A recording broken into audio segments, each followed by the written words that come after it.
Eski кара дуаны кантип чыгаруу керек? Чыгаруунун натыйжалуу жана тез жолдору менен бөлүшүп кетсеңиз. Молда Куран окуйбу? Же адам өзүнө өзү дем салуусу керекпи? Кандай сүрөлөр окулушу керек? Рахмат, Алла разы болсун. Eski кара дуабы, жаңы кара дуабы айырмасы жок. Бардыгын пайгамбарыбыз саллаллаху алейхи ва салламдын дуалары айткандарын кууп чыгат.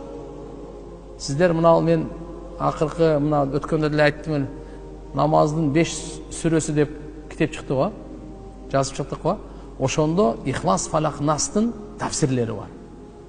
Кайсы кантип окуш керек? Маанилери кандай? Касиети кандай?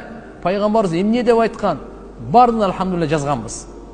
Кудай кааласа иншалла ошондон неме кылыңыз, мына ошо сүрөлөрдү ихластуулук менен, дарат менен, Алладан үмүт менен окуңуз. Кудай кааласа эски пескиси бардыгы жок болот.